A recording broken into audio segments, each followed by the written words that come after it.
prepared to announce this first speaker. Are you ready? Come on now, are you ready? We've come a long way to get this far. Are you ready?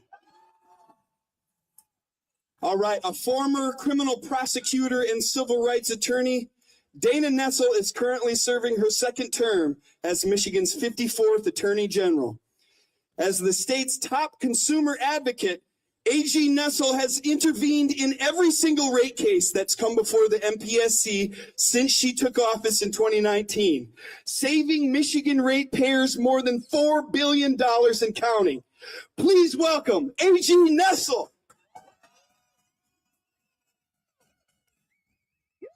Hey, good morning, everybody. Who ordered this weather? Listen, I think the fact that we do have all these people out here today on a freezing cold day to register their displeasure with how things are operating across the state of Michigan, but especially with the Michigan Public Service Commission in terms of this Saline Township proposal for what will be the biggest data center in the history of the state of Michigan, but also one of the biggest in America. And understanding that we're talking about 1.4 gigawatts, which is, of course, enough to provide energy to a city of 1 million people, I think we should be taking this extremely seriously, don't you? So imagine my surprise when this application was filed by DTE on October the 31st, asking, and again, the biggest energy case in the state of Michigan in our history, that this be held as an ex parte hearing before the Public Service Commission. Meaning what, right? Normally, in all ratepayer cases, the Michigan Department of Attorney General has the authority to intervene in those cases. And why? Because we want to make sure that if a utility, a monopoly like DTE is going to raise our rates, that there's a good reason for it. And that they have to prove their case before the commission. And what does that mean? Normally, of course, in these contested cases, we have witnesses, we have experts, people are cross-examined, and the public gets to know. We deserve that right, don't we? But now here, in the biggest case in the history of the state, involving these two giant billionaire tech AI companies, they don't want us to do anything about it. They just want us to accept their word, DTE's word, that this is not going to impact our rates. Our rates, by the way, which are already some of the highest in the country, where we also receive the worst service. Right. So let me ask you, do you guys trust DTE? No! Do you trust OpenAI? No! Oracle to look out for our best interests here in Michigan? But you can't trust this contract, can't you? This contract? All of these areas that have been redacted, where we don't even know who the signatories to the contract are, where we don't know the terms and conditions, where we don't know the exit fees and termination fees for the first couple of years, where we have entire areas of the contract where even the headings are redacted, so we don't know not just what it says, but what it's even about. Is that okay? How about these customer credits where the entire page has been redacted? And the Public Service Commission application terms can barely read anything. Does that seem transparent to you? No. Does that seem like DTE's looking out for us? No. Does that seem like something that we should not even be having a contested hearing over? No. Does that like maybe the ratepayers of the state of Michigan might end up getting screwed? Yeah. I don't know how we can come to any other conclusion than that.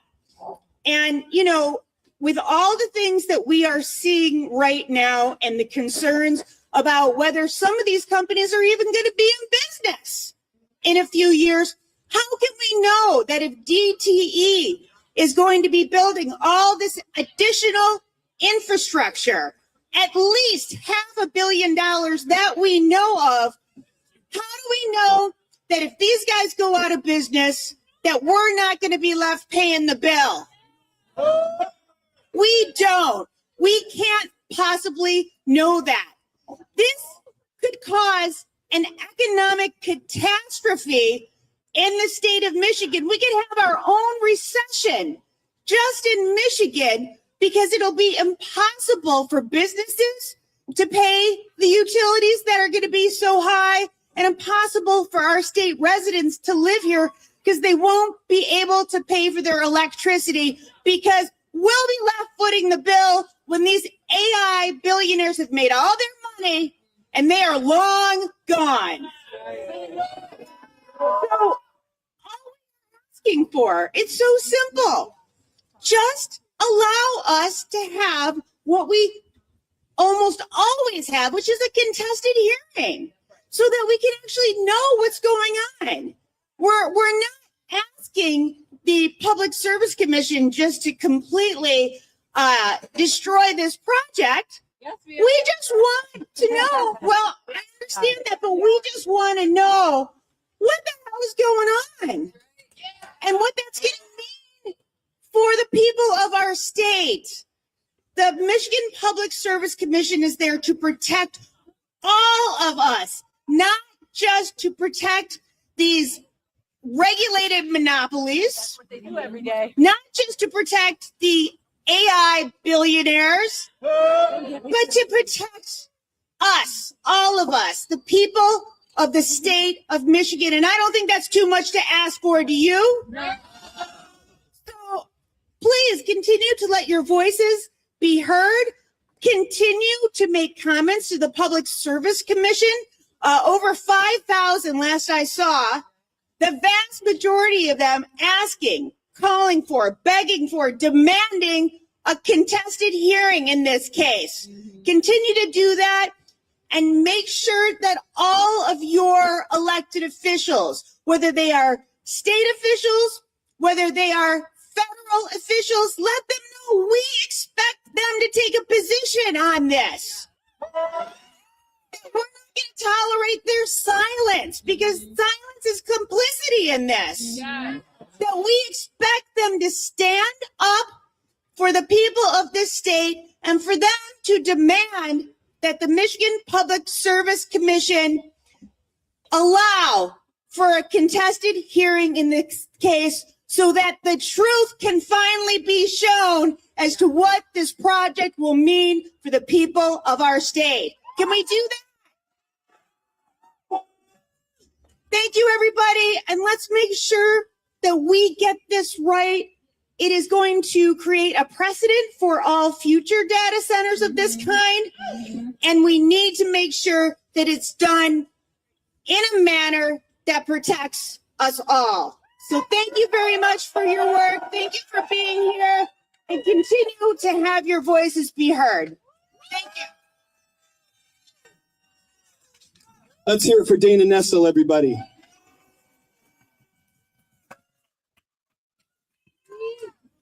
No secret deals. No secret deals. No secret deal. No secret deal. No Secret deal. We're gathered together here, and this is a broad coalition, so I just want to give you all a little bit of orientation before we continue, okay?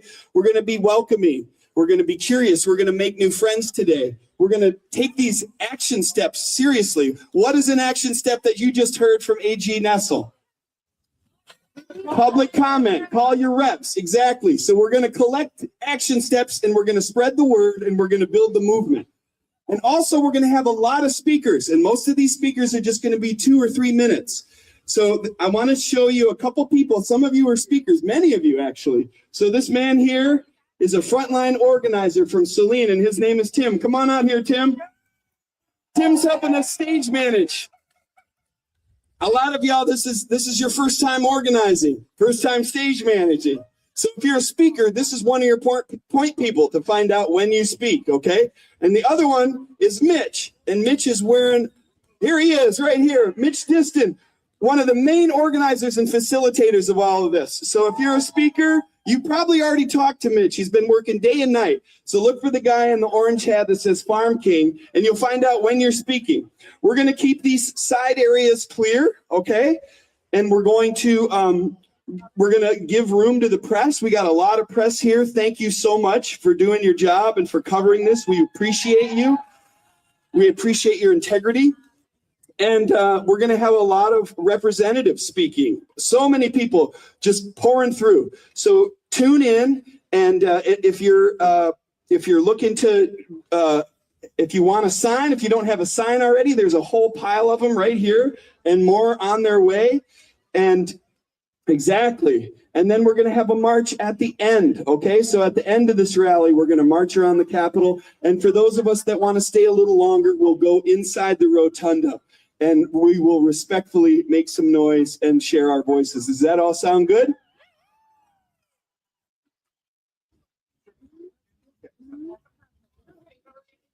Woo! Let me hear you, Michigan! Hey, what a beautiful day we have out here.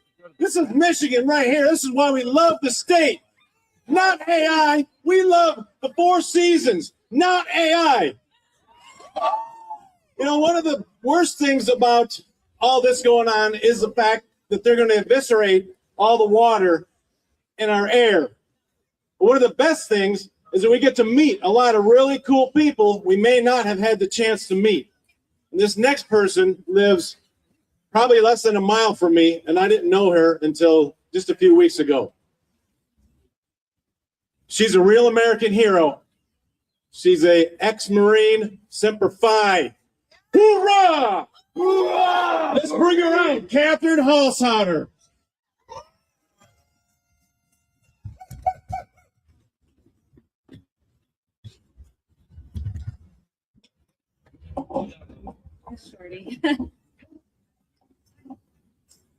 Hello, everybody. My name is Catherine Haushalter, and I'm from Saline. I live on a small 60-acre farm that borders the property that sold to AI Oracle. And I promise, with everything in me, I will stay and fight. I will not sell until this fight is all the way over. And I need every one of you behind me. I am just a little person. I'm a little person who just wanted to live a quiet country life and raise my 5 small children and never have to fight again a day in her life. But here I am. I went to Afghanistan in 2011 and 12 with a female engagement team in support of 2-3 Weapons Company to the Helmand province of Afghanistan. And I can tell you, nothing makes you more anti-war than going to war.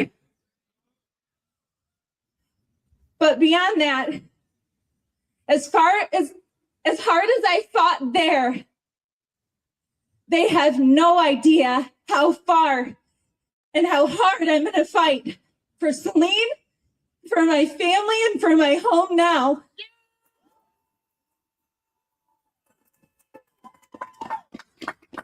If an idea is so great, if AI is so great and it's so beneficial to our community, you don't have to sue your way in.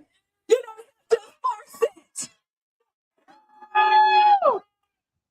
It's really bright out today, but I wanted to take off my sunglasses because I like to look people in the eye when I'm talking to them, because our humanity matters. Not screens, not data. And I urge you to look people in the eye and make them see you. I know we get all heated on social media, and it's a great way to connect with wonderful, powerful people like yourself to get together and push back.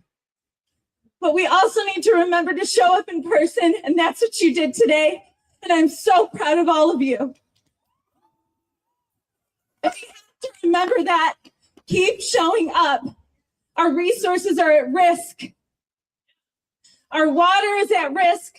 Look into the closed loop system. It doesn't mean they won't pollute our groundwater and our soil with forever chemicals in the very land we farm and feed our people with. It's not just my backyard issue. It's not just, I don't want them in my backyard. Of course, I want to fight for all of you. And I need you. So stand with me and let's fight this. Thank you. Let's hear it for Catherine Holsalter, everybody. Thank you so much. We've got your back. Next up, we're just going to move things right along here, folks. We've got Representative Reggie Miller from the 31st House District. Thank you so much, Reggie. Everyone, I can't take off my glasses. I have bifocals in them, so excuse me. But I want to thank each and every one of you who made the trip to Lansing on such a cold day. And we're here today to make it loud and clear that the plans of billion-dollar corporations and hedge funds are not important than our rights to safe and healthy communities, period. Most of us here want, we support technology. We're not anti-technology. We enjoy the technology that we have. I want to be clear here, though, from the start. I'm not anti-data center. I'm not anti-technology. I'm not anti-economic development. But what I do oppose is the rapid expansion of data centers in Michigan without strong regulations, community input, without environmental protections, and without real safeguards in place.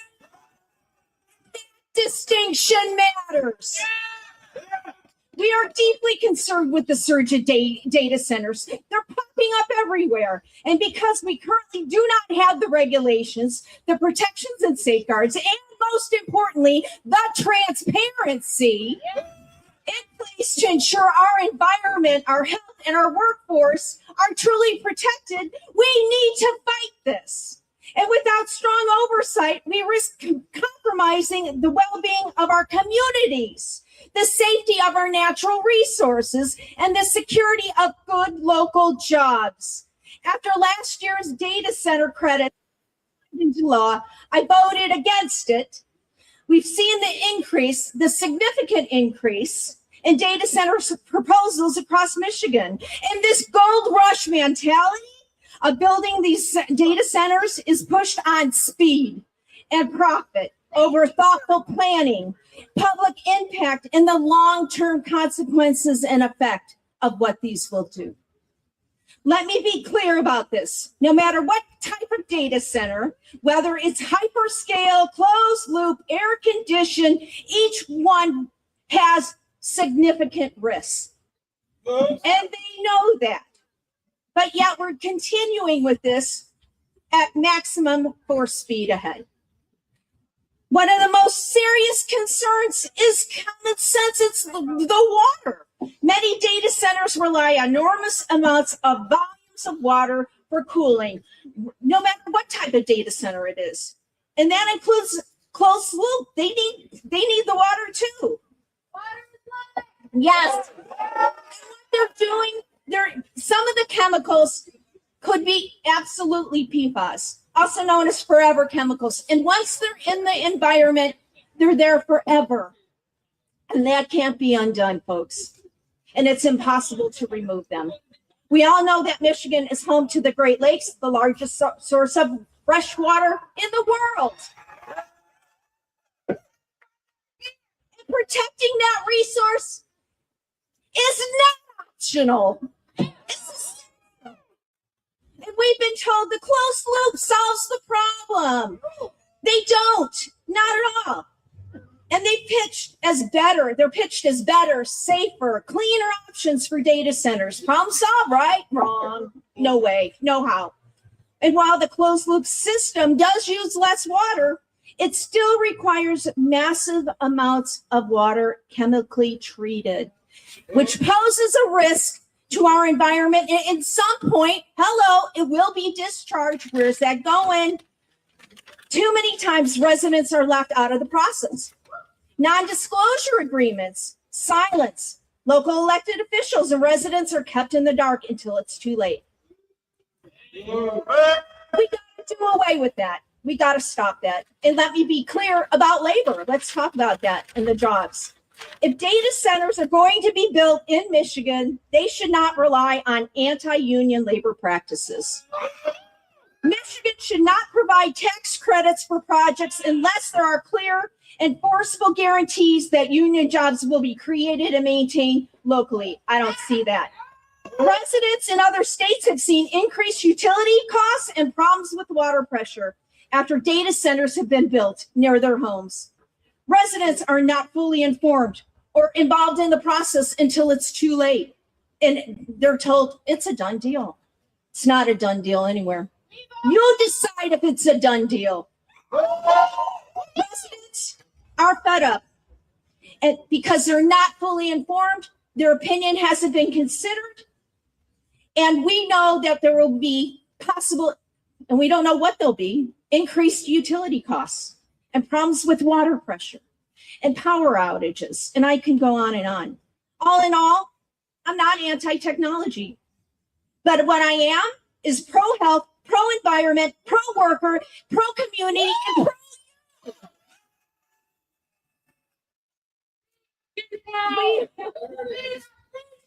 Listen, economic development should lift families, not race them to the bottom. Good jobs and healthy environment are not competing values. They're inseparable. So again, let me say this as plainly as I can. We all deserve the right to clean water, a safe, healthy environment.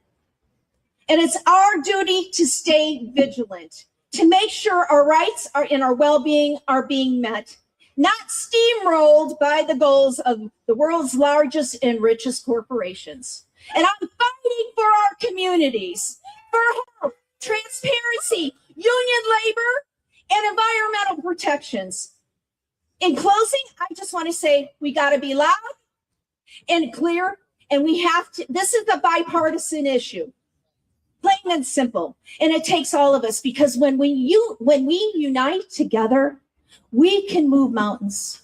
Thank you. Thank you again for being here, and thank you for letting me speak today. It's an honor to serve all of you.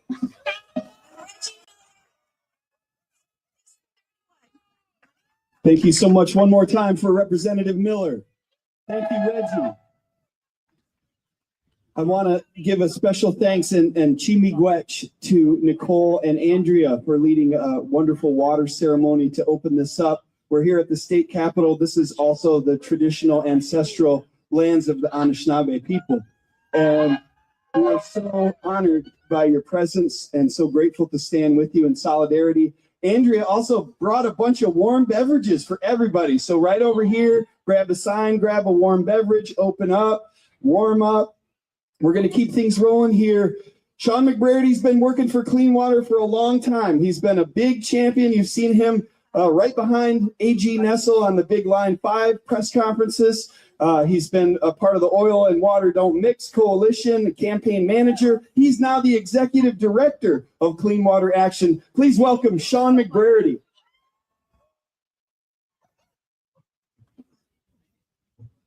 No, you did. Thank you, everybody.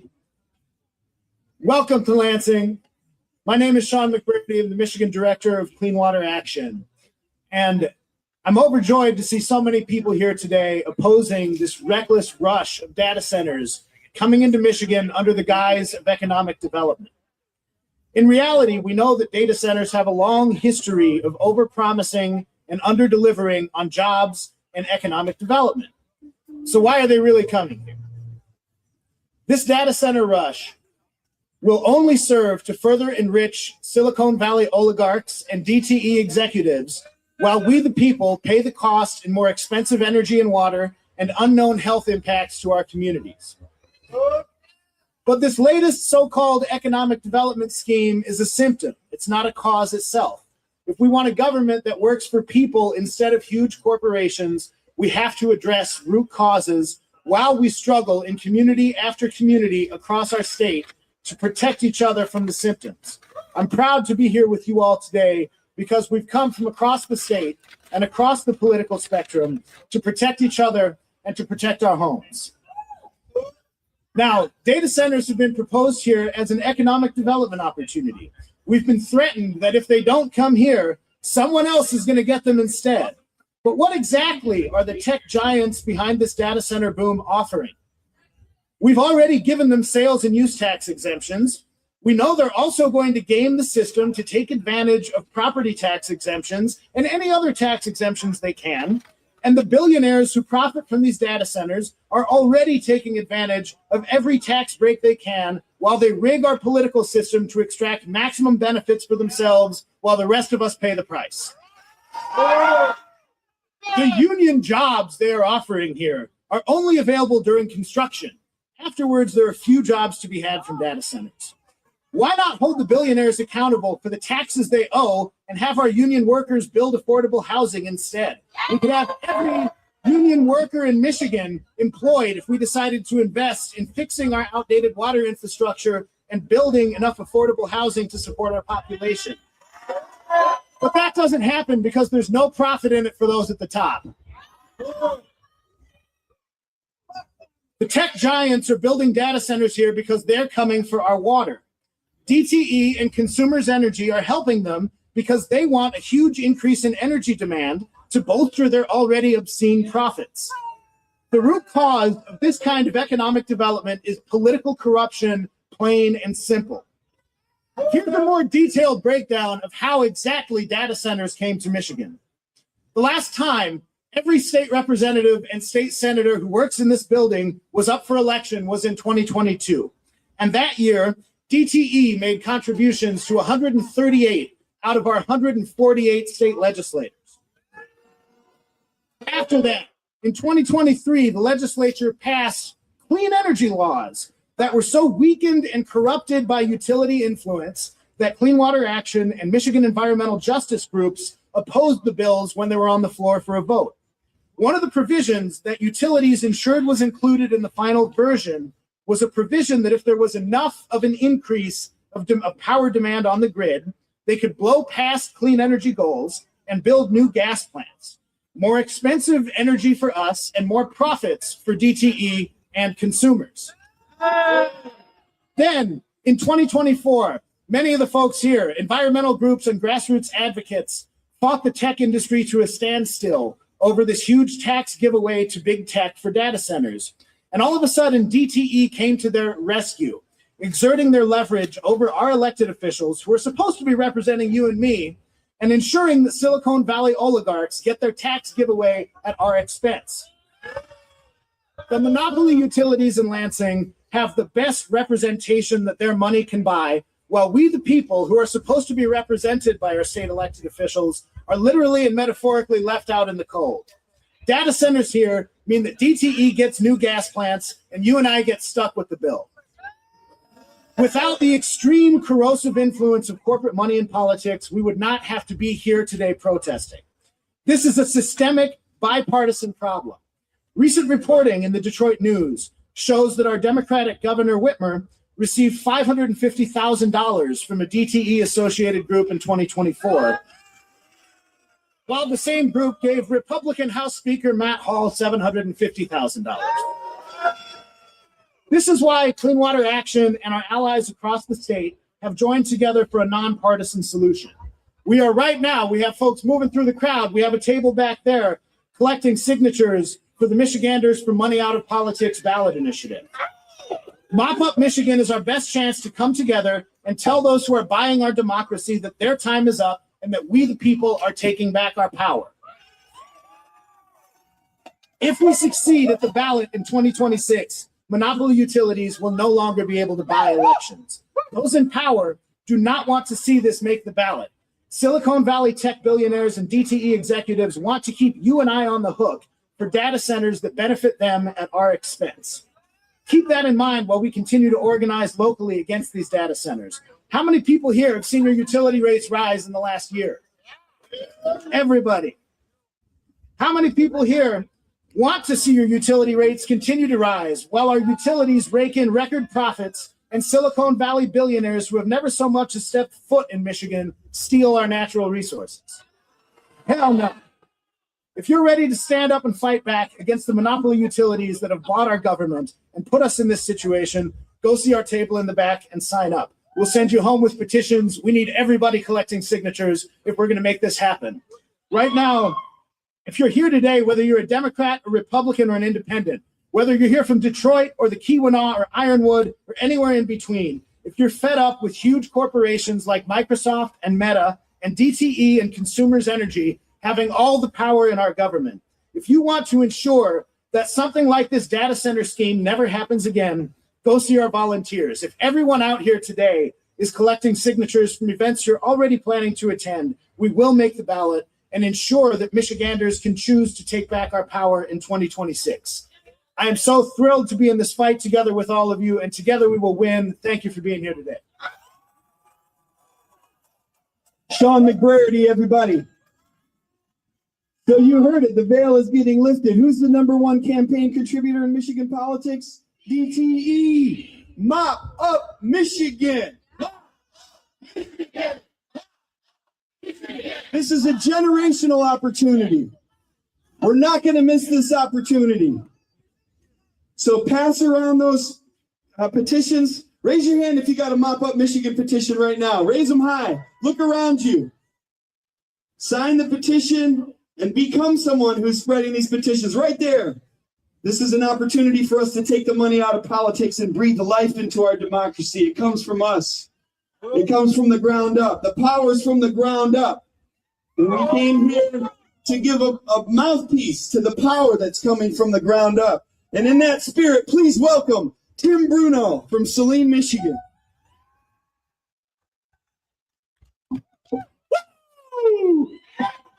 I just love doing that. It's fantastic, right? Hey, before I get started, if you have a personal compelling story regarding the AI/data center situation, find one of these great reporters around here. Tell them your story so that we can continue to spread the news around. Okay? Thanks. As Seth just said, I'm Tim Bruno. I'm a Saline resident. I've lived there for about 21 years. I lived in the city of Saline for 5 years, and then I've lived in Washtenaw County my entire life. I live about 1.5 miles from the proposed data center. DTE should not be allowed to circumvent the MPSC and public scrutiny. They have proven over the years to be unreliable and underhanded. In 2023, it took DTE about 12 hours on average to restore our power during an outage. That's longer than any other state in the country. DTE plans to prioritize data centers over citizens. A DTE rep told me personally during a power outage, their priorities were the following. 1, emergency services. 2, senior citizen living facilities. He stopped short on number 3. I asked him, are data centers number 3? He refused to answer me. DTE and Related Digital want this project to be treated as critical infrastructure, like a hospital or a school or a road. Well, it's not critical, and there's no demonstrated need for a data center in Saline Township or one of the other 23 or 24 that we know of at this time affected communities. It's exploitation dressed up as innovation. This is not just a development proposal. It is by every meaningful definition a war on our way of life. Related Digital is waging war on Saline. DTE is waging war on Michigan. AI is waging war on our country. We demand transparency and accountability from DTE and our politicians. No secret deals! No secret deals! No secret deals! No secret deals! Thank you so much.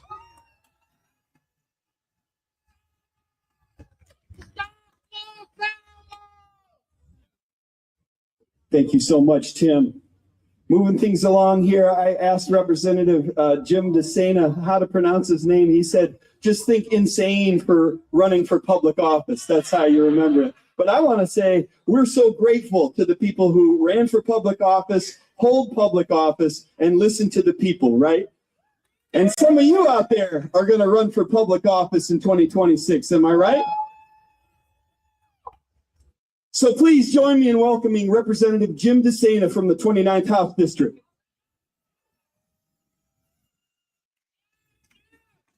Thank you. I live in a small town called Carlton. Not too far from Dundee, not too far from Saline, not too far from Frenchtown Township. Places where they want to put these monstrosities. I have a farm. My wife and I have a farm. We love green grass, water, sunshine, things that should be free, right? Last I checked, and I love people. And this movement is by the people, and the forces opposed to us are opposed to people. And we can stop this. It was especially, it made me especially angry to hear in Saline, a parcel that was zoned agricultural. You know, last I checked, the township had the right to zone their property the way they want, and the company threatened to sue if they didn't rezone the property. So this is big tech and big monopoly power versus the people. Make no doubt about that. This is the battle we're fighting. I voted against the tax breaks. We've given these guys tax breaks. It's crazy. I voted against the tax breaks. I have introduced a bill today, along with my colleague Dylan Wegela, to repeal the tax breaks.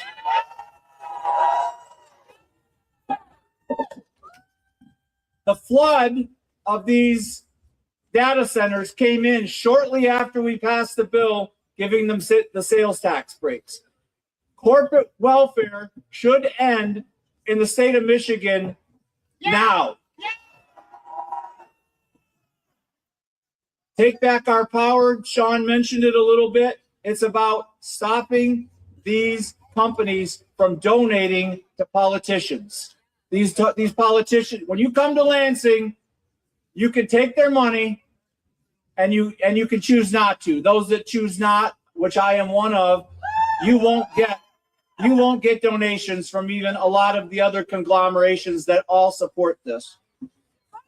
I will tell you today, the cost-benefit analysis on these data centers is off the charts. The costs to our communities are terrible, and there is no benefit. There is no benefit. Why have we given them tax breaks? I question, why have we given these companies tax breaks? 100%. The Monroe County, Southern Washtenaw County, Lenawee County are in the crosshairs of these data centers. They come out to rural areas where there's not that many people, right? And it's left to a small group of people to fight these and a small township to fight these with very limited resources, very limited legal resources. That's why we need the entire state to stand up. Everybody in the state of Michigan. These could come to your area. You think you're safe today because you don't have a data center next to you. Just wait, they're coming. All right. I cannot even imagine living in Saline or Dundee or Frenchtown Township and finding out that I'm going to have a data center coming next to me. There goes my house value. It's gone. You know, oh, by the way, you want to come by my house? There's going to be a data center right there. Oh, no, thank you. There is a dull hum. I've spoken to people who live around these data centers. There is a dull hum 24/7 coming out of these buildings. You are going to be listening to that all day and all night. They'll tell you that they can muffle the sound and that it goes upwards. Baloney. If you live next, go talk to the people that live next to data centers now. We can store our information some other way. There's got to be a better way than going out and chewing up 2,000 acres of farmland. By the way, for those of us that live in the country, right, just the disruption to the ecosystem, the disruption to the water flow, the disruption to the whole environment of a township is disrupted by these data centers. Certainly we could say, you don't need to be here. Don't come here. We need the entire state to stand up and say, we don't want you. We are the people. We don't want data centers. Thank you very much. Thank you, Representative DeSena. Jim, thank you so much. We got folks from Lowell out there. Lowell, are you here? So frontline organizers represented at the state capitol, giving voice to each of these unique experiences that communities are having. Next up, we have one of them for you. Please give a warm welcome to Betsy Lopez Wagner from Lowell, Michigan.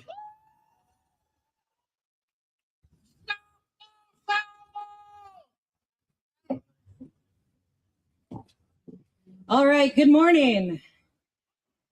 All right, you all clearly need to warm up a little bit. I'm Betsy Lopez Wagner. I'm here on behalf of Residents United for a Healthy Lowell. We're a group of community members from across Lowell and Michigan in our region. We are concerned for our public health. We are concerned for the health of our local environment, our natural resources, sustainable energy future. We are concerned that there are individuals in our community that will not have the ability to keep their lights on or to have access to clean and affordable water. So when I say our public health is not for sale, you're going to repeat it. Ready? Our public health is not for sale. Public health is not for sale. Public health is not for sale.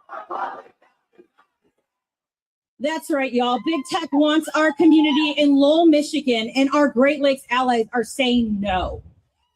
So today, thank you. I'm surrounded by some folks in my community. Here's what we could tell you. November 12th is really when the shoe dropped. That's when information that had long been held behind NDAs was exposed within our community. Our community encompasses 3 governments. 2 of those are at play right now. The city of Lowell, Michigan is on deck for water and sewer agreements. The Lowell Charter Township, is on deck to be able to go ahead and change some zoning specifically to move from mixed use, which was sold to people as being an opportunity for shops, restaurants, hotel, and the protection of our wetlands, into light industrial, specifically calling for data centers. What do we think about that? That's right. And just last week, we had the city vague booking us, saying that they were going to suspend a certain project. And just last night at the township meeting, we heard the same thing. They were going to suspend a certain project until the end user has been disclosed. Here's the kicker, y'all. Last night, we caught them in a lie. Last night, we caught them to be able to say, yes, there were NDAs at play. And yes, there are people who know who that end user already is, and that will be exposed in the weeks and months to come. So here we are right now. We know that a Big Ten US company wants to come and make our community their home. And we're saying not in Lowell and not in any of y'all's communities either. So what I can tell you today is that we know that for far too long, these types of corporate polluters and special interest groups have put their profits over people. And again, our public health is not for sale. We know that what would be coming would be the size of 2.5 malls of America. How many of y'all have ever seen Mall of America? It is massive. So for them to say that they won't take our water and that this won't drive up utility, that this will not affect us or those in the region who share the same aquifer, we're saying not true. We're calling it what it is. It's crap. So here we are right now, y'all. We're saying no secret deals. When I say no secret deals, you all say it. Ready? No secret deals. No secret deals. That's right, y'all. Data centers, we know they're water hogs. We know they drive up utility rates, and we know they bring noise. As someone who is from the neurodivergent community, I can tell you that that hum is not something that I want within 10 minutes of me or within anywhere near my neighbors, my community, or my friends.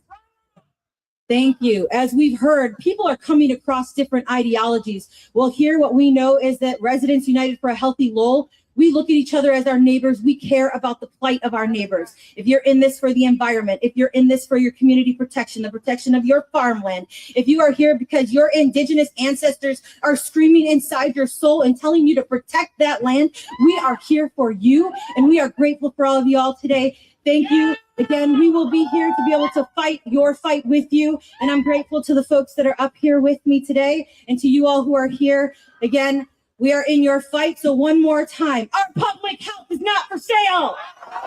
Public health is not for sale. Thank you. Thank you, Betsy, and thank you, Lowell. We stand with you. Representative Aaron Burns proudly represents the west end of Dearborn and Dearborn Heights, a former middle school special ed teacher and Dearborn City Council member. She has long been a community leader and a fierce advocate for ethics and transparency and utility accountability. Please join me in welcoming Representative Burns. Good morning, everybody. Let me hear you. Thank you for being out here today and braving the cold. My name is Aaron Burns, and I'm the state representative for House District 15, Dearborn and Dearborn Heights. Yes, free Palestine. Thank you. Let me start by saying I'm really pissed off. Does you feel the same way? I thought so. So as we know, DTE, Meta, Amazon, X, Oracle, Palantir, and other massive tech companies and power utilities seem to think that we owe them millions and millions of dollars with no transparency, no accountability, and no regard for our safety. And we pay the price through higher energy bills, a polluted environment, and serious risk to our health. We have watched energy costs continue to rise while our reliability and service steadily decline. I don't know about you, but I'm sick of throwing out fresh groceries when my power goes out for days at a time, with no recourse and no accountability from DTE. Without real investment in our grid, we are looking at a possible double-digit increase in our electricity demand due to these data centers that we don't even want. And let's be real, the burden of that cost will fall on us, not big tech. Yeah. We have seen time and time again in Flint, Midland, Detroit, communities across our state, that when corporations are given free rein, it's children, families, and seniors, people like us, who suffer the consequences. Our utility companies like DTE and Consumers Energy must be held accountable. We've seen far too many backroom deals and closed-door negotiations with lawmakers and the MPSC that result in little to no oversight and sweetheart contracts. My dollars to heat my home, your dollars to keep your medicine safe and cold, and our shared dollars for the basic right to electricity should not be funding CEOs' private jets and luxury conferences. Let me hear you if you agree with me on that. All the while, our electric rates continue to go up. That money should be reinvested into the grid for all of our betterment. Today, we are here in the freezing cold to say no more to shady deals. We are demanding action from our state government, and we are also demanding more from corporations like Oracle and DTE that should care more about their customers and the environment than their bottom line. Yeah. That means real safeguards and real accountability. Yeah. These companies must pay their own way and not rely on us as the taxpayers. They must report transparently on water and energy consumption. Let me hear you if you agree with me on that. They must be required to pay all allocated funds, even if they shut down or leave the state, and they must commit to using 100% clean energy. Non-negotiable. I want you all to know that your advocacy is working, and we are seeing real wins in multiple locations across the state. I'm going to keep doing my part, and I'm proud to tell you that today, alongside Representative Dylan Wagella and Representative Jim DeSena, I am going to be announcing a bill and introducing a bill that will repeal these tax incentives that are driving data centers to our state. Together, I know that we can keep fighting and keep protecting our communities. I want to thank you all for being out here. Know that this is not falling on deaf ears, and you are making a difference.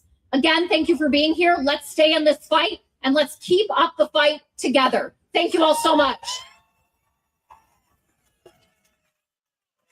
Representative Aaron Burns, thank you so much, Aaron. Next up, we have no stranger to the steps of the Capitol, Andrea Pierce from the Michigan Environmental Justice Council and the Anishinaabe Caucus. Welcome, Ani.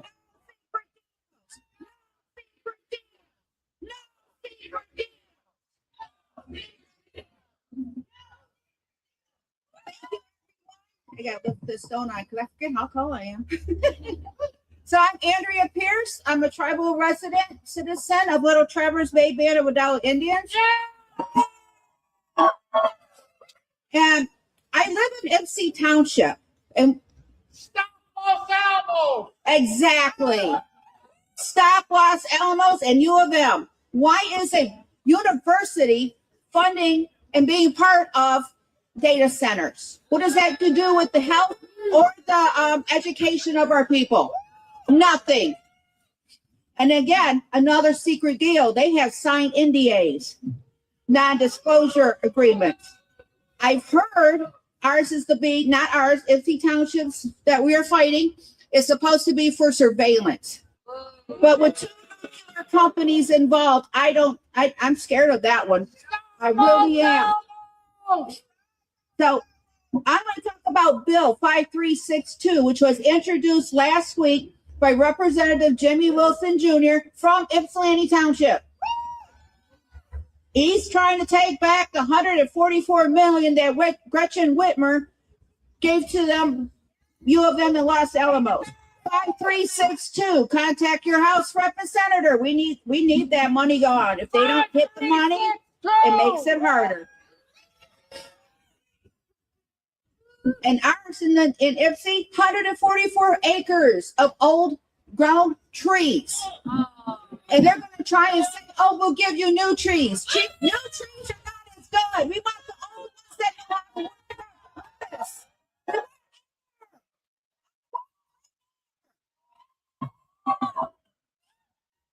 And I'm going to tell you, I did not consent to be using AI.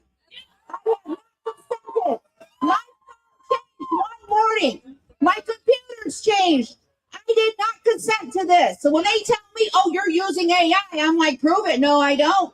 I got that minus AI everywhere. I am not paying a bottle of water for an answer to a question I can look up somewhere else. Not happening. I can think for myself. Thank you. So I did not consent. So, you know, I talk a lot about line 5 and that tunnel, right? Data centers coming all through here is going to be another reason why they're going to say we need fossil fuels. We need fossil fuels. No, we don't. So in my world, this is going to increase the need for fossil fuels. That's where we're going to go. They're not going to look at solar. They're going to look at nuclear energy. They're going to look at KFOS, industrialized KFOS, biodigesters. They're not going to look at solar and wind. No fossil fuels. Shut down line 5. No tunnel. Get it all out of here. So do we have any hunters out here? Any hunters? You like to hunt? AI is the vibration and the shaking, constant 24/7 shaking will change the migration patterns of the animals, the deer. It will also change the birds and whether or not they want to come here anymore. You see how we don't hear chirping now? We will have that forever if we let these data centers come in. And what will that vibration and humming do for the bees? If it's affecting the animals and the birds, what's it going to do for the bees? And it affects us too. Headaches. You get headaches from that. And also linked to cancers. And we're just finding out in other states who don't have the hyper ones and the mega ones. They got just little regular baby ones. People are getting cancer at a higher rate. It's bad enough we got to fight the PFAS cancers, the dioxin cancers, and all the cancers from the poison food. But now we're going to have to work on cancers they're caused by these AIs and data centers. And they expect us to pay for everything. You know that, right? We always end up paying. The MPSC will make sure we pay for this. We'll pay for this when they build it. We'll pay for it when they work it. We'll pay for it every time they flip a light switch or a data goes through. We will be paying. It'll be chink, chink, chink, chink, chink on Michigan citizens. No more tax. Exactly. No more tax breaks. Why are we giving big corporations tax breaks when people are freaking starving? We got what, 635 million that was just clawed back from the Republicans for Michigan citizens and schools. But we're going to give tax breaks. Seriously? We need to get the Michigan money out of the politics. There's a petition going around. All right? Raise your hand if you're nearby. If you're a part of that, they're over there. Sign the petition. It's nonpartisan. It gets the money. We give us a fighting chance so we can beat DTE on our own ground. We got the people. We got the people. And also there's one for Invest in My Kids petition, which is a tax on the rich. Raise your hand too. Sign both of these petitions. They're important for Michigan. I have to ask, at this point in time, what are we leaving our children? What? I mean, seriously, we're leaving them in debt. We're leaving them high electrical bills because DTE ain't done yet. It's people over profits. That's where we need to be. We need to be first in line. That's right. People over profits. People over profits. People over profits. People over profits. Can we go on or am I done? All right. Well, thank you, everybody. I think I went over.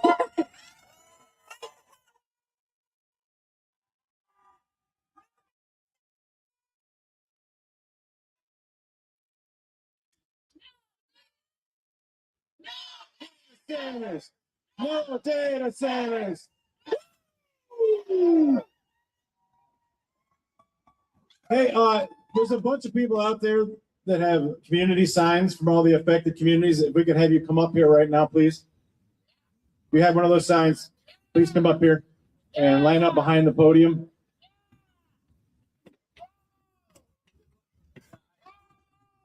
Our next speaker has become a very good friend of mine. I met her over this whole fight against the AI data centers. And as I stated earlier, I've met so many incredible people, and I continue to on a daily basis while trying to fight these things. She's from Augusta Township, and her name is Wendy Albers. Please give her a big round of applause. Hi, everyone. Thanks for being here. Allen Park, Augusta Township, Benton Township, Berlin Township, Dowagiac, Dundee, Frenchtown Township, Gaines Township, Grand Rapids, Howell Township, Kalkaska, Lansing, Lowell, Lyon Township, Marshall, Mason, Oakland University, Pavilion Township, Saline Township, Southfield, Van Buren Township, York Township, Ypsilanti Township, and Washington Township. These are all communities right now that are in various stages of fighting against data center projects in their communities. As Tim mentioned, my name is Wendy Albers, and I am from Augusta Township. The residents in Augusta gathered enough signatures to force a vote on rezoning land for a hyperscale data center. We currently are awaiting for that vote to happen. But I am here today to express my concern over the explosion of data center projects across Michigan and how decisions made about the Saline Township project could also affect these communities. The developer tactics are all the same. No disclosure of who the company is until a deal is signed. Big promises made to local township officials with many signing NDAs. Intimidation tactics like threats of or actual lawsuits or local officials threatening to enact millages that don't require the people's vote. And lastly, communities find out about these projects before a vote is requested, but quickly learn conversations have been happening for months before that first public meeting, and then the project has to be rushed through due to the developer's timeline. We elect our representatives at the state and local level to be the voices of the people. We are grateful for those here today and others who have shown support. Many more on both sides of the aisle have been silent when we reach out for assistance. Emails, texts, messages, and phone calls are not returned. We have seen local officials that just ignore what a majority of their residents are telling them. We see you, and we want you to see us. We will remember in 2026. We do not know what the energy demands will be if all of the communities I mentioned build data centers. Michigan needs to look at the bigger energy and water picture instead of rushing the Saline project through when so much more is on the line. MPSC commissioners, this is your chance to provide some equality between big tech, government, and the people. We ask you to deny the ex parte request from DTE. Please do not fast track the largest industrial project in Michigan history. End the secrecy and protect the people of Michigan from the wants of a publicly funded company. As Attorney General Nessel has stated, this request could set a dangerous precedent for future data center projects in Michigan, potentially shaping the state's energy policy for decades. Thank you all for being here today. Your voices matter. Protect your Michigan. Protect your Michigan.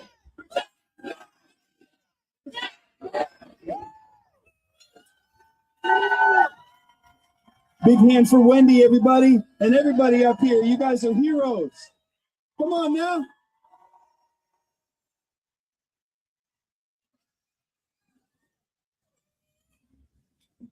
Okay, so this has been quite a feat to organize this. People who have never met each other, never been in the same room, never even seen each other's faces, all organizing and really with urgency and with everything on the line and with a lot of really strong ideas. We feel it today, right? There's a lot of different narratives and different passions that connect to this. Everybody has a reason to hate this, right? And also, we're not approaching it with hate. We're approaching it with love. We love Michigan. We love water.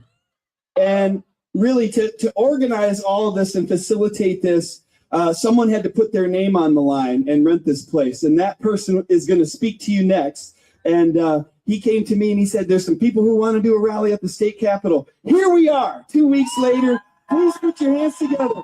He's a scientist. He's the director of the New People Foundation. Please welcome Dr. Mitch Diston. Thank you. How are we doing, Michigan? Are we cold? No, because we tough. I love it. Well, first, I just want to thank Seth for agreeing to be the MC of the event. I want to thank all the community organizers who helped organize this. It took a lot of power to put this together in 1 week, but we did it, and we're not going away. Yeah, thank you, Pachamama, for such a beautiful day. This is up north. We call this summer, so thank you. So I've spent the last decade traveling around the world and living in many different communities and cultures. I've learned a lot, probably more than any amount of schooling has ever taught me. And the greatest lesson that I've learned is that our similarities as people vastly, vastly outweigh our differences. We have the same wants, the same needs, the same fears. We show the same trepidations over the direction that our societies are heading. And who are the people in the driver's seat? Today, this right here, this is no protest. This is a message to big tech, a message to corporate oligarchs, to our elected representatives, that our lands, our water, our people are not for sale. Do not mess with our communities. Do not mess with our people. You will not win. This is a message to Governor Whitmer and any of our representatives who choose to place greedy corporate interests above that of the people who elected you in the first place. So this is the title of a recent Rolling Stone expose that was published just a few weeks ago. The title is "The Precedent is Flint: How Oregon's Data Center Boom is Supercharging a Water Crisis. Amazon has come to the state's eastern farmland, worsening a water pollution problem that's been linked to cancer and miscarriages." So I say to Governor Whitmer or any other legislator who supports data centers, do not let this be your Flint. Do not let this be your legacy. Do not let this taint your legacy. Yet above all, this is a message of unity and hope, of the many shared interests of the American people. Our corporate oligarchs want us to be divided. It's a tale as old as time, at least since the Roman Empire. Divide and conquer. Well, this movement right here proves the falsity of this narrative. This isn't about the left or the right. This is about the people. This is about the 99% of us sending a message to our 1% unelected, unrepresentative ruling class. We don't like where you're taking us, and we will fight back every step of the way. Well, let's get a chant going. People before profits. People before big tech. People for the people. Thank you.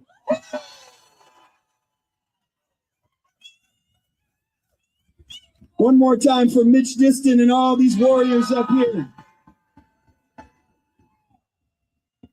We'll get back up at the very end of everything, so y'all can go back into the crowd and join your comrades here. What a beautiful crowd. What a beautiful opportunity for us to make new friends and to build this movement. We want to make sure that the commitment is deep here. So are you guys willing to fight beyond this battle here and just take it all the way for the rest of your lives? This is where the power is. We need that level of commitment. We need it from the people on the ground, and we need it from the people who work in here. We got another champion coming to speak. Please give a very warm welcome from the 26th House District in Garden City, Representative Dylan Wegela. How's everybody doing? It's a good day, always a good day for democracy here. And I think what I've learned since coming into this place about 3 years ago is that power and change is never going to come from inside this institution, but it's going to come from the working class people that are fighting for everyone. And I think we're at this moment in time where we are seeing, like, data centers are showing people across the world the core of the oligarchy. And what I mean by that is here in Michigan under the Democratic trifecta, and yeah, I'm a Democrat, I'm also a Democratic socialist, but what we saw under the trifecta was Democrats pass a tax break for data centers. And what do we see now? We see data centers coming everywhere. Well, I'll tell you what, today I'm working with Republican Jim DeSena and Aaron Burns to introduce a repeal of that tax credit. And I said this is an issue that we see on both sides. We just saw federally the president sign an executive order trying to ban states from passing regulations on data centers. We need to get corruption out of both parties. And we need to make sure we protect our air and our water and our energy. And I say that because, of course, DTE and consumers want these to be put in place. because they will be making tons of profits on the rates that they'll be able to raise on all of us. And in this institution, DTE donates more money than anyone in politics. And if you didn't know that, our governor has taken the most of it. And they do this because it is cheaper for DTE to buy off politicians than to actually fix the grid. So they would rather buy off the people in this chamber to pass legislation that increases their profits instead of us having energy for everyone for cheap. I believe our utilities should be publicly owned for the people. Keep fighting and keep demanding transparency, because what we've seen in this institution is lawmakers signing non-disclosure agreements related to legislation they're voting on. That's why I've worked with Steve Carra, who's a Republican, to pass non-disclosure bans in the House. We're waiting on the Senate to pick it up. Thank you for being here, and hold us accountable.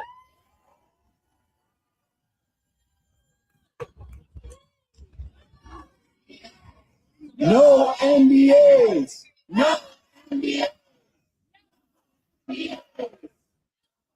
There should never be any NDAs. Come on. Thank you so much. One more time for Representative Wegela. We are so honored to have these representatives standing with us. And to move it along here, representing the 33rd District, which includes Saline, Michigan, please give a warm welcome to Representative Morgan Foreman.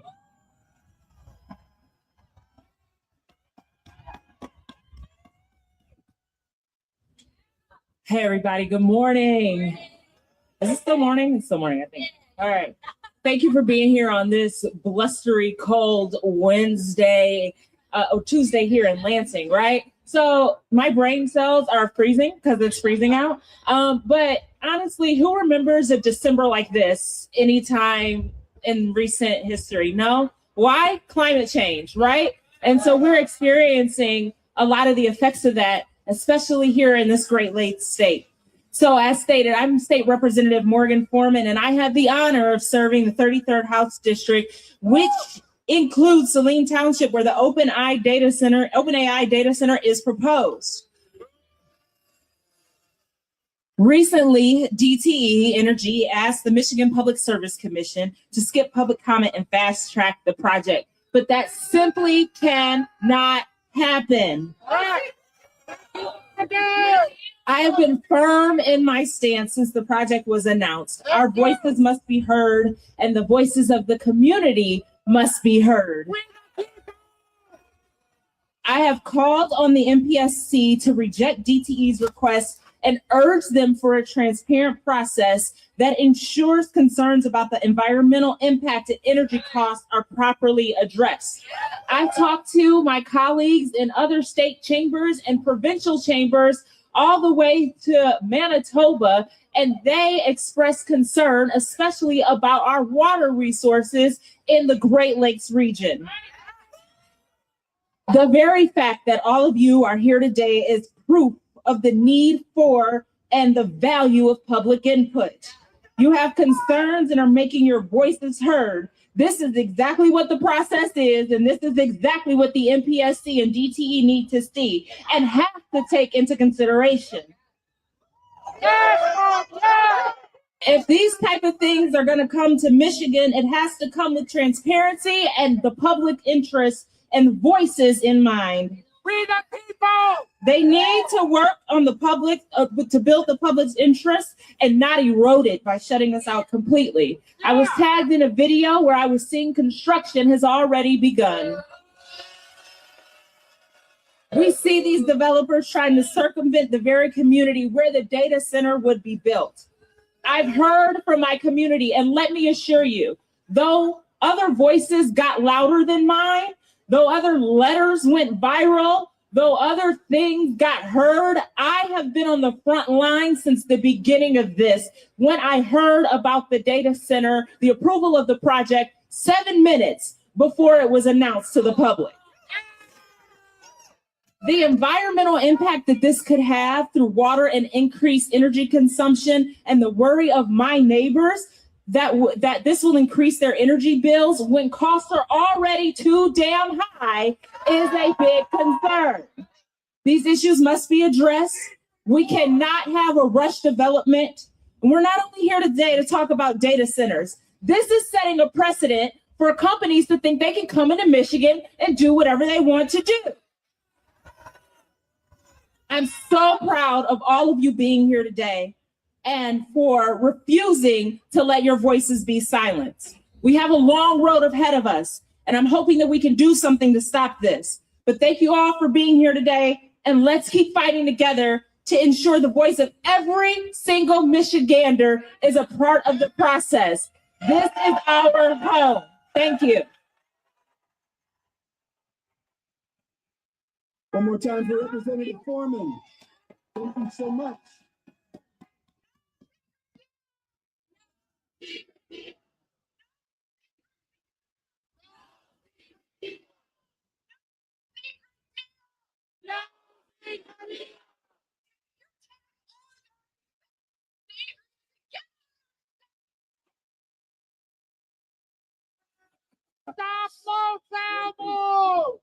So how many of y'all have joined a new Facebook group in the last couple months, huh? How about Michiganders Against Data Centers? Okay, great. Okay, awesome. Well, the founder of the Michiganders Against Data Centers Facebook page has been wonderfully involved in organizing this event and rallying people. And we also are going to bring up Danny, right? So we've got both representatives from Michiganders Against Data Centers coming up here at the same time. Please welcome Ayat El-Tamimi and Danny Huang.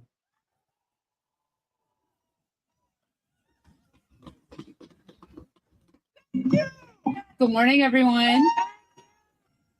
Thank you. Before I talk about Stargate, I want to quickly shout out our brother holding up the Los Alamos sign. Stop Los Alamos, being tagged as the new Manhattan Project. Talking about her too.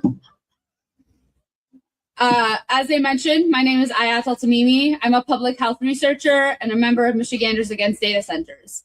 As you all know, DTE is asking for ex parte approval of their $7 billion in contracts to provide energy for the Stargate data center. This is a 1.4 gigawatt data center, and taken with the other data centers that are trying to be forced onto our Michigan communities, that energy load will go up to 15 gigawatts. For context, that is enough energy to power 15 million homes. That is almost 4 times more than the 4.2 million homes currently in the state of Michigan. Boo is right. So the same company that is telling us that their contracts can and should be approved ex parte because they won't increase energy costs is the same company who between 2010 and 2025 paid $2 million in labor, health, and safety violations. They're the same company that is able to circumvent clean energy commitments if their power demands exceed their ability to meet clean energy demands. And this is outlined in the MCL section 460.1032. The energy demands that this data center is asking of us will exceed those energy demands. DTE stands to make billions of dollars off of these contracts. However, when the AI bubble bursts, we will be the ones bailing them out. That's right. The same way we bailed DTE out between 2006 and 2013, when they received over $202 million in federal bailouts from our tax dollars. That should be going to our schools, our hospitals, our elders, our land, not to DTE. DTE wants us to blindly trust them, but they have not been a good partner to Michigan. And this redacted contract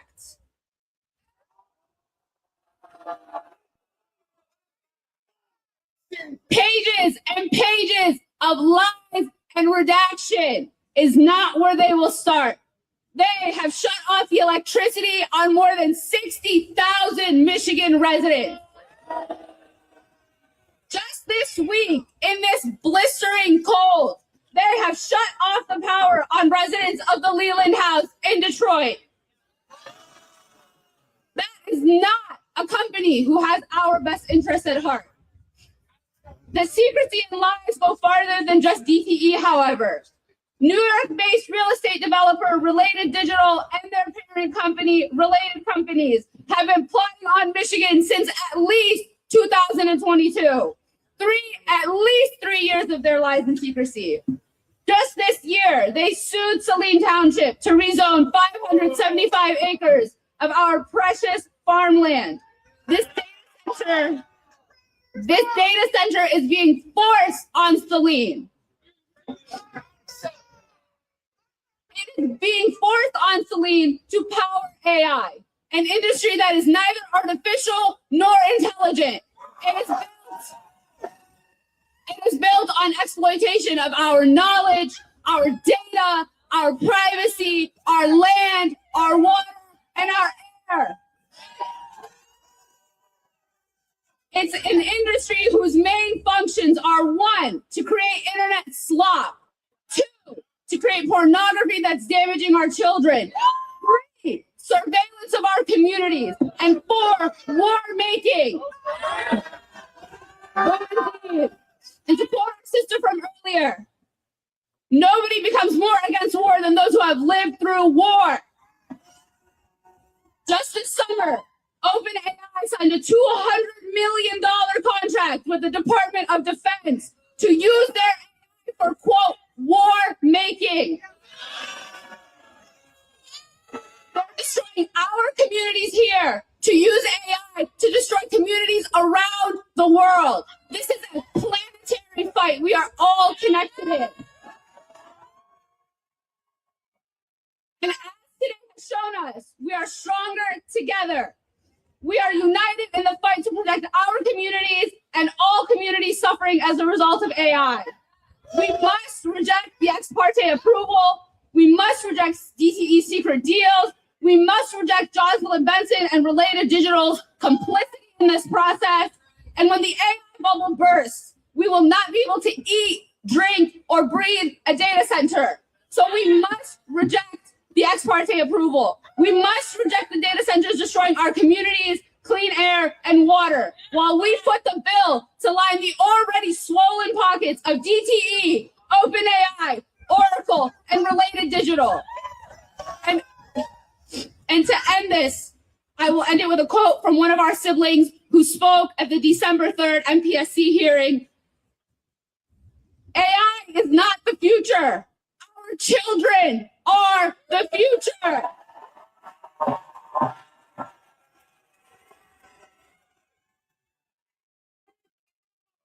Power to the people. Thank you all.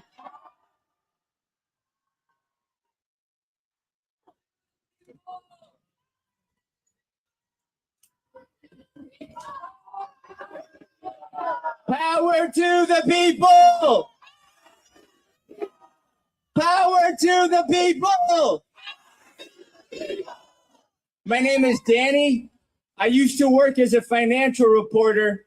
What is happening right now, the reason we got all of these data centers coming into our towns is that there is an unprecedented historical flood of capital pouring into the data centers, pouring into AI infrastructure, pouring into an industry that has never proven it can be profitable. OpenAI and ChatGPT have never made a single dollar in profit. What they have proven is that they can lose more and more money every year. OpenAI went from losing $5 billion in 2024 to $12 billion in just the most recent quarter. That's 10 times the money that DTE makes in 1 year that OpenAI lost in the past 3 months alone. Despite this, the big tech firms are spending more than $400 billion on AI this year, and all of that money is pumping up the biggest financial bubble we have ever seen. According to one estimate, where we are now is already 17 times the internet bubble during the late 90s. We are 4 times the size of the subprime mortgage bubble that led to 2008. And the biggest problem is that none of these guys, not the bankers, not the investors, not the CEOs, not the policymakers, have any idea how this ends. They don't have formulas or models for AGI. We're talking about a super intelligence that allegedly is going to fundamentally change our economy and society. They don't teach you that at business school. These guys are making it up as they go. Right now, they are making up accounting tricks like depreciating billions of dollars of the chips that they have across 6-year life cycles instead of the 2 to 3 years that they can actually use the chips. Right now, they are coming up with shady investment entities called SPVs, special purpose vehicles, exactly like what Enron used to have, so that these big tech firms can take out massive loans and hide them from their balance sheets. This year, they've even invented a new form of debt that they're calling GPU-backed securities. These are just like mortgage-backed securities that helped blow up the 2008 financial crisis, only now they're using NVIDIA chips as collateral instead of home loans. They're doing all of this so that they can keep feeding the money back into themselves in one big loop. This is how capital cycles, this is how boom and bust cycles have always worked. The people who feed and profit during the boom are never around after the bust. When the music stops, it's always going to be the local people, the local communities here in Michigan and around the country who already have higher energy prices, polluted air, contaminated water, who are left holding the bag. This is why we do not need more money into data centers, and we do not need more data centers in Michigan.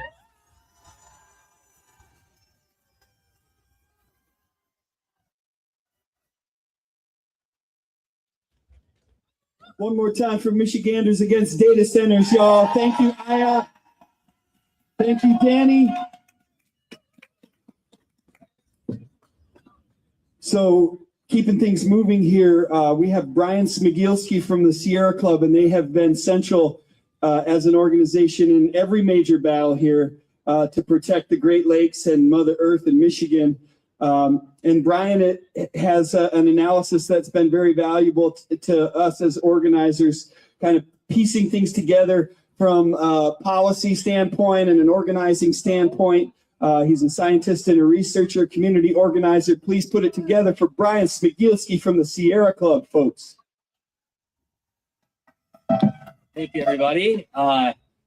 It's so great to be here with all of you and to see what this movement is becoming. I'm going to pick up where Danny left off, talking about the financial situation that we are being asked to accept on behalf of big tech. So if you get an email that promises you millions of dollars, but it tells you that you have to act now, right? That you have to rush. That it tells you that you can't look at the fine print. It presents a false sense of urgency. Do you sign on the dotted line immediately? Do you maybe send it off to some independent experts to review that contract?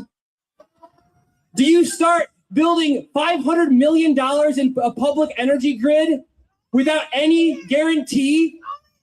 No, you don't, right? So when DTE's CEO was asked about a month ago why they needed to rush this deal, she said, well, these data center companies are competing against each other. And hidden within that remark is she is admitting that Oracle has not yet secured demand or profitability for this project and is asking us to subsidize it and to risk up to $1 billion or more in public infrastructure costs. for a company that pays $3.5 billion in interest per year. And for this project, which has never turned a profit, Oracle and ChatGPT, which has never turned a profit. So who is going to be left holding the bag when they close up? Who's going to hold the bag? Not us. Who's going to hold the bag? Not us. Right. But they know this, right? Oracle knows this. So Oracle has set up a limited liability company called Green Chili Ventures. Has anybody heard of Green Chili Ventures? No. So what's going to happen, right, is they're making this wager, this market wager with our energy system, with our public land, with our water. And if it goes south, we pay for all of that. And are they going to be left holding or are they going to be left on the line? No. Who is going to be Green Chili Ventures, which is basically nobody, to take the fall, right? So that OpenAI and Oracle can get away scot-free. So we're here to say that is a crime. That is illegal, right? They cannot do that, and we're going to call attention to that. So I just want to talk a little bit about no secret deals, right? So a lot of us are thinking, right, we don't want these data centers anyways, right? But we also don't want no secret deals. And so just a little story about that. About 2 months ago, when I met with Wendy Albers and Tim Bruno and Tammy Bruno from Saline, the Saline area, to talk about how to frame the Saline protest, this kind of idea kept coming up around secrecy. And we came up with the no secret deals theme, right? But part of why we settled on this theme is because we know something. We became very clear about one thing, which is that if the big tech companies are forced to actually show the risks, show the impacts, if they're forced to actually sign contracts that keep them financially responsible, then they will not build these because it won't be profitable for them. Because the risks and the impacts will be illegal because they will derail us off of our climate plan. So no secret deals ends up being no massive hyperscale data centers. It's the same movement. No secret deals is no AI data centers. So big tech, they screwed up with this one, right? They think that us, for one, we are getting in the way of collectively trillions of dollars of money, right? Of power, right? It's a scary thing to do. It's like we're getting on a train track. We're standing in front of a train, right?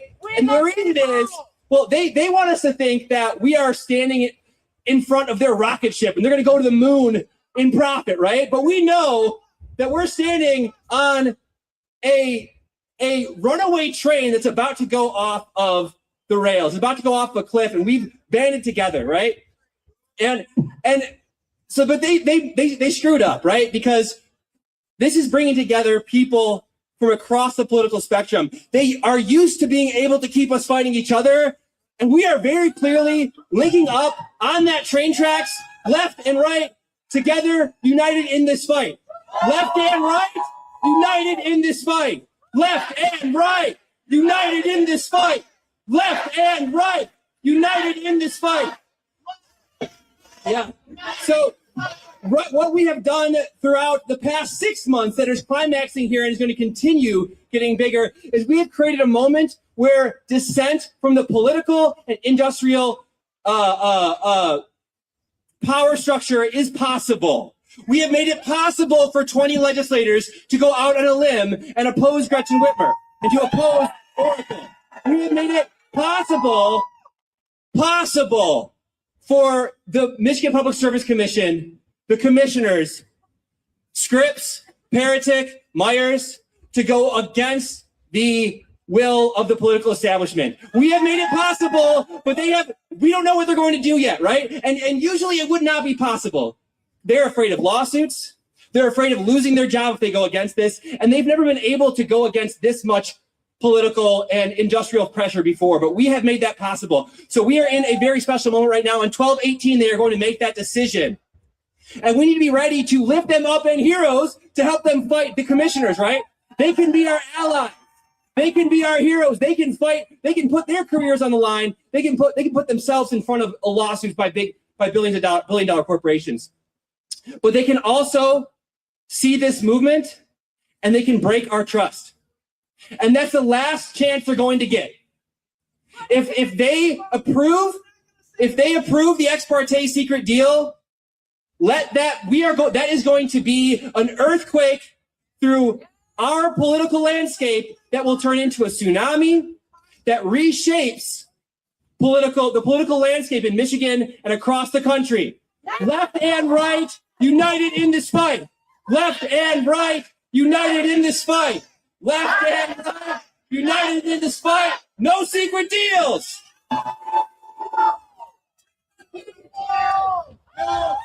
Brian Smigielski, everybody. So remember this. We're asking for 3-minute video submissions about this contested case in Saline. No ex parte. Send them to stopsalinedatacenter@gmail. If you want to learn more about it, Sarah Brabs is your point person, frontline community organizer from Saline. We only have a couple days. So take the time, make a video, 1 minute, 2 minutes, 3 minutes max. Stop Saline Data Center, singular, not plural, @gmail. You got it? Tell everybody you know, okay? Moving things along here. We got Will Lawrence. He is a Lansing resident. He is a housing organizer. He's one of the original founders of the Sunrise Movement. Put your hands together for Will Lawrence. Thank you, Sam. William Lawrence, Lansing resident. I'm also running for U.S. Congress to represent the 7th District in Washington, D.C. We've got a data center proposal here in Lansing. I got to say it's much smaller and less odious than some of the other proposals around the state, but it shares two very bad things in common with all of them. Number one is that local citizens are being asked to approve this project via a zoning change before any specific commitments to community benefits have been made. And number two, it's a symptom of the AI boom that we did not ask for and we do not trust. Now, one could imagine a society in which artificial intelligence and robotics are deployed for the benefit of humanity, in which the machines liberate us from burdensome labor and free us to engage in creative and human pursuits together. In such a society, I think data centers would be welcome.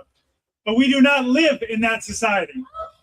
Who here doubts that AI will be a benefit to society?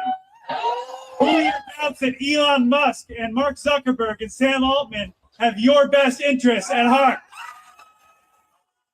We know that under our current system, AI is being deployed for one reason: to deliver profit to mega corporations and their investors.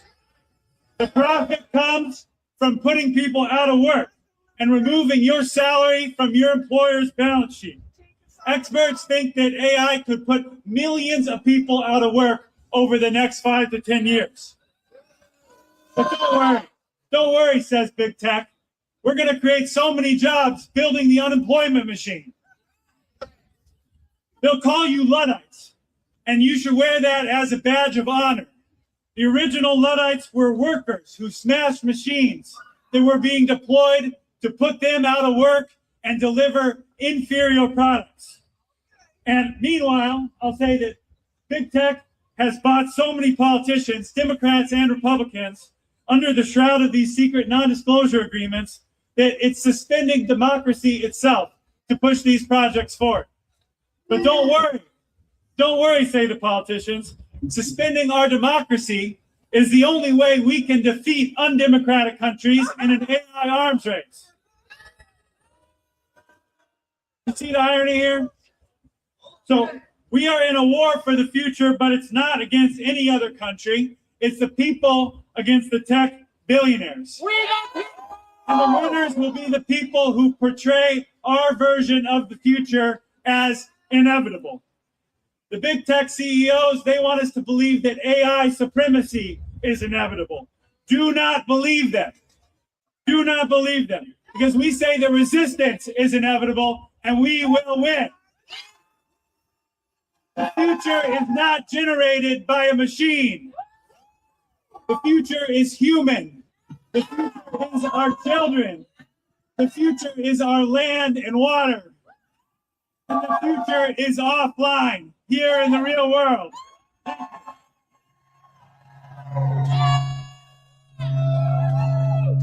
One more time for Will Lawrence, folks.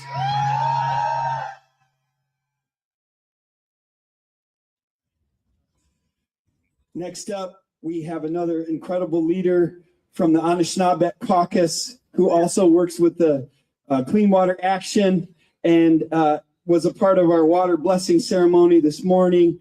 Tremendous leader. Please put your hands together for Dr. Nicole Kiwe Biber.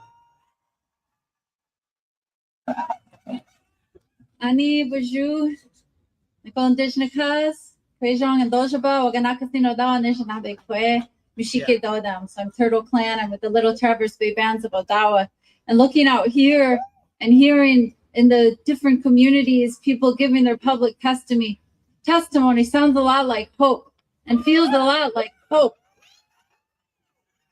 In our Anishinaabe people, the original stewards of these Great Lakes lands, we have prophecies, our 7th fire prophecies going on to the 8th fire. And I'd like to uplift that for a bit for you today, because that's where we find ourselves together here, together throughout the world. There's 2 paths we can choose. And that's where we find ourselves. One is where the tech billionaires get their way. It's about speed. It's about convenience. It's about continued extraction and exploitation and saying just a bit more poison in your water. Just some more concrete on our lands. Just trust us that you don't need your communities. You just need what we say you need. And you get what we say you get. Our other option, and this is where we find ourselves, where we can light the 8th fire. We're currently in the 7th fire, where our people are restoring our languages, restoring our teachings. There's the possibility that the path we choose is the one where it is restoration, where all the nations of the world, we unify and we say, it may not seem so fast, and it's going to be hard work to turn back from this machine, this killing machine, but you know what? We're all here. She is keeping us alive against all odds, all of the depredations, all of the abuses. We're still drawing breath. We're still carrying the water in all of our veins, and we still can take the opportunity and choose this possibility to say, we are going to bring our waters back. We are going to bring our more than human relatives home. We do not choose the path of destruction. We choose the path of restoration. And that's where we all find ourselves. I'm so uplifted and hopeful, and we all should be, for this unifying moment where we say an absolute no to AI and data centers, no. And we say yes, and we choose one another, we choose our families, we choose our homelands, we choose our communities, and we choose life. A little bit louder for Dr. Biber. Thank you, Nicole. So we have a big pile of signs that were donated by Brownlee Press. And if anyone's looking for something to do, you could pass out these signs. Take a couple, take a few, spread them around. We're going to need a lot of action over the next little while. Maybe some of the kids here. How about a hand for all the kids that are here? Thank you for your presence. Thank you for your leadership. So don't be shy. We got to hand out all these stickers. Just for showing up, you get a free sticker. Help yourself. There we go. So we're going to hear from another frontline community organizer. Please put your hands together for Gina Ladner from Lowell, Michigan. Thank you, Gina.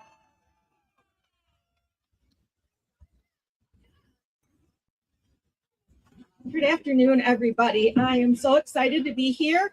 I do not have a speech prepared. I was tossed in at the last minute to replace somebody else. But my agenda is quite similar to hers. We both own small businesses. Do we have any small business? How many of you are worried that the increased utility costs are going to affect your small business. So I appreciate and love everybody that's talking about the environment. I agree 100%.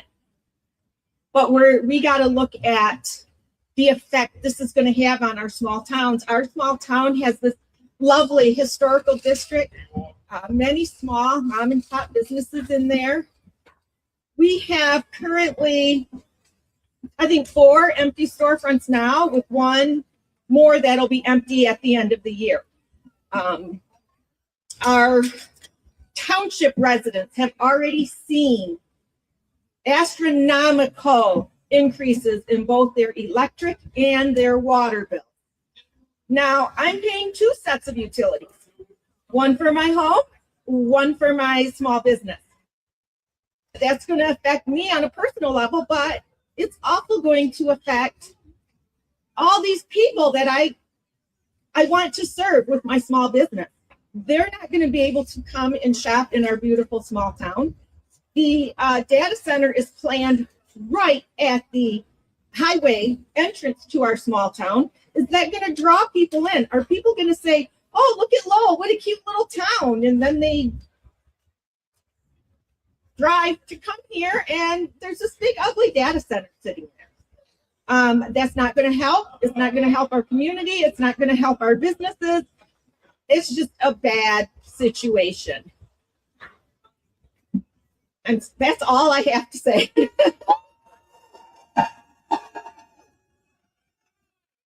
One more time for Gina, everybody. Thank you so much. We stand with you, Lowell. From Howell, Michigan, we got some Howell people out there. Y'all are bad. You've been doing it. And we're with you. It's not over yet. And we're going to hear from Lauren Prebenda from Howell. Put your hands together for Lauren, everybody.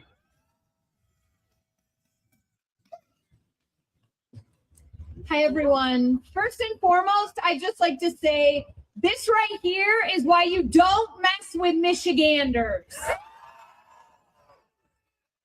Thank you, everybody, for being here today, for braving the cold, and for standing in solidarity as we fight to protect our land, our water, and for many of us, the very future of our rural communities.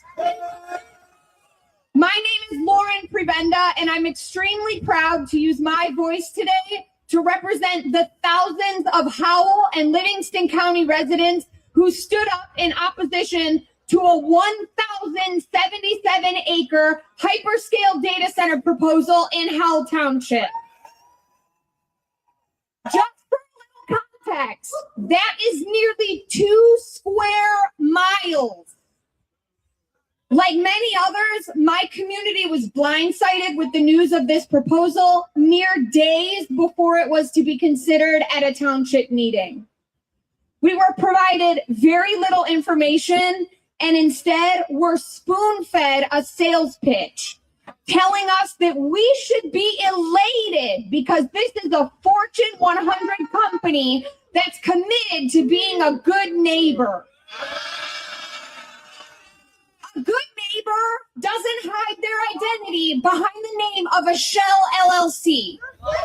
A good neighbor doesn't pressure local officials into signing NDAs to keep information from the public. A good neighbor doesn't enter a rural community with a monstrous 10-building water and energy sucking site plan and wait for public outcry to offer more amenable conditions. A good neighbor is invested in the health of their community and its residents and certainly would not dare to propose an industrial complex a stone's throw from residential homes, families, schools, and farms.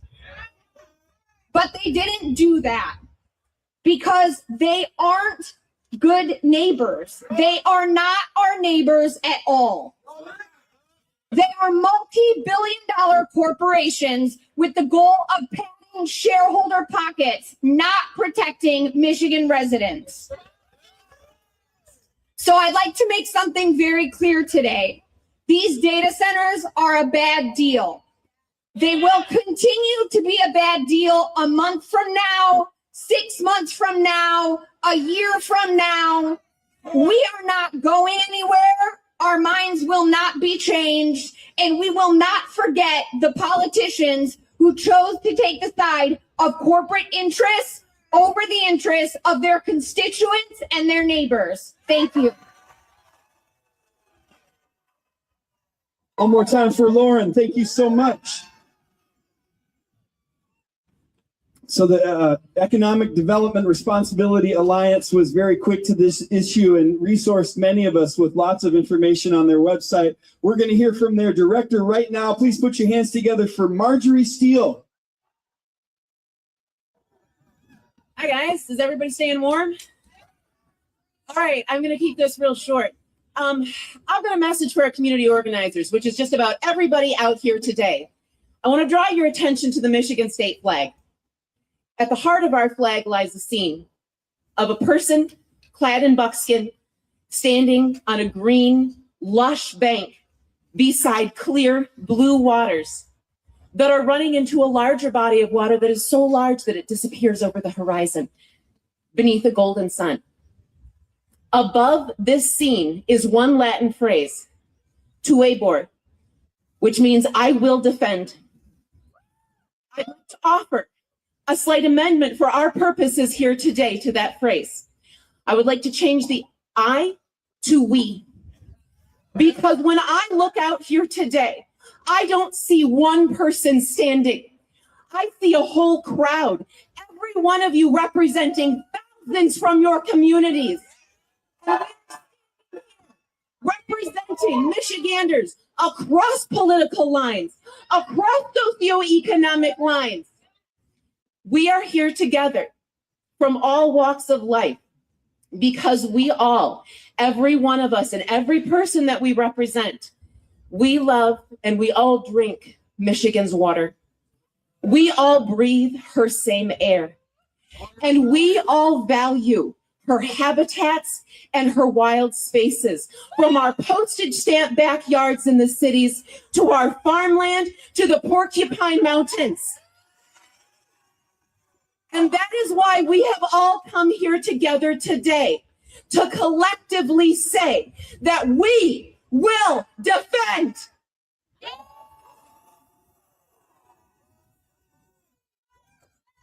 We here at IDRA have been fighting toxic development in Michigan for almost 3 years now. So it's a labor of love, as all of you know. But I want to be clear right now. This is a fun, celebratory day. It's gonna get harder. It's gonna get really, really hard. And wait for it. We are not all going to agree. We're not always gonna like each other. Not all communities are gonna agree on strategy. There's gonna be strife. There's gonna be tension. But I want all of us to remember here today that united we stand and divided we fall. So let us Michiganders, let we the people remember that we are stronger when we stand together than the forces that oppose us. Let us remember that it is no one's job but ours to save our state. Superman is not coming. There are no superheroes except for us. So as we carry this momentum forward tomorrow and next week and next month and next year and into the next decades, let us all remember that we stand united, that we are stronger together, and let us remember our mission, which is that we will defend Michigan.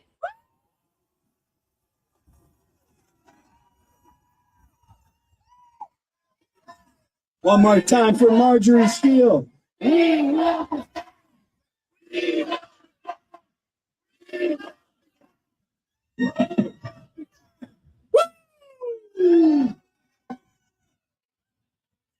What an incredible event.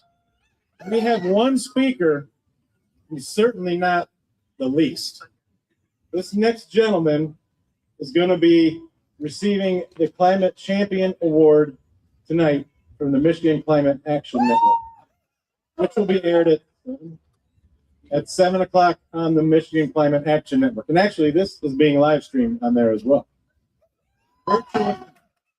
Before he speaks, though, I'd like to sort of follow up on a few people have talked about what we're all doing here today. I'd like each of you to take a moment and reflect and think about what a hero looks like. Now look at those standing around you. Although you may not realize it, but you are the hero you've been waiting for. We are the heroes Michigan has been waiting for. We all have the power to affect change. So heroes of Michigan, let me hear your voices.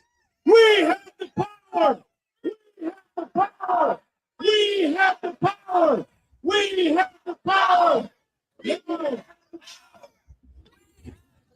So, as I said, our last guest was instrumental in taking down the Kalkaska data center.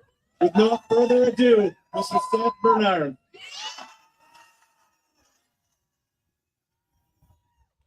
So grateful to be here with you all. So honored. There's no place in the world I'd rather be. I feel like many of you, like my path has led me to this space to share this moment with you all and to feel this incredible coalition. It's a bit of a dream to have a coalition this broad, to have this many people standing up for our water together. And also the terrors that we're facing are more terrible than ever before. I think it's up to all of us here to help translate this to the people that we know and to help give them courage and to help give them understanding and analysis. It's like we've seen what's north of the wall and we know that winter is coming and we got to build the movement. And what they're doing is sort of like asking the Shire to subsidize the construction of the Eye of Sauron. It makes no sense, and we're not going to do it. So for every person that's here, there's 1,000 more that wanted to be here. So to those of you that couldn't make it, we know you're with us. We feel your support. And for every person that's here, there's 1 million more that's afraid of AI. And sometimes we get stuck. We get stuck in a trauma response. So to the people that are listening, that are afraid and don't know what to do, use the force. We need less Oscar the Grouch energy and more Yoda energy. You got a lightsaber. Learn how to use it. So here we are. Every one of us is here for a reason. We have the support of our ancestors behind us, and the future generations need us. They need us to go strong. And we found ourselves as the adults in the room, standing up for the children, standing up for the future generations. This invasion of hyperscale AI data centers is a national security emergency. We're united to stop the desecration of our lands and waters and the parasitic extraction of our art, our culture, our labor. This tech is being deployed in hostile, criminal, pathological, and unconscionable ways. And at the same time, for decades, myself and so many community organizers, many of whom are here and have been gathered here together for decades, we've asked ourselves the question, can we build multiracial, multi-generational working class solidarity in Michigan? Can we build the power we need to protect these waters and our lifeways? And today, as I look around and look at all of you, I know the answer. The answer is yes. We will not be marginalized. We will not be pitted against each other. And so as we orient toward the end of this protest, let us orient toward the fight ahead. And really, it's a project. And it's going to take all the love in our hearts. And one of my very favorite quotes is Jimi Hendrix. When the power of love overcomes the love of power, the world will know peace. And so don't let yourself be marginalized. Any argument against this has been disproven by every speaker on this stage today. And so the power that we feel in our hearts is the power of love. And it's the love that we have for Michigan. It's the love that we have for our waters. And indeed, we're made of water. Water is life, and water is alive. And as we orient to the end of this protest, we have action items. We have things that we can do. And again, we need to spread the word. We need to build this movement. We need to have generative and natural conversations with all the people in our lives, and to talk about this and open it up, and to be willing to answer questions, willing to be curious. And as we start to build with people who may be new to the movement, or maybe we saw them as the other, or someone who had a different narrative than us, we get to have relationality. We get to build actual relationships. And as my therapist once told me, you can be right or you can be in a relationship. And so we get to be in a relationship. We get to build power, and we get to do it for the rest of our lives. So take care of yourselves. Take care of everybody else. Do the things that you know give you resource, give you energy, and feed your heart and soul. Music, really good food, take care of your body, take care of your spirit. And one of the things that I do to stay in this work, because I'm going to stay in this work for the rest of my life. I pledge my life to this work. I pledge my life to these waters. I pledge my life to this earth. And so to stay connected, we stay connected however we can. And we stay connected to the relationship that we have with the earth and with the waters and with each other. And with whatever creative practices help us feel more human. Because in the end, it's awakening our love, and it's awakening our humanity. And again, there's so much honey in the hearts of the people in this movement. And really, at the end of the day, honey's better than money. We really need to go strong here and to lead with love. And I feel it. I feel it. And I feel so uplifted, and I feel so alive being able to stand with you all. And so onward, ever onward. We're going to do two things now.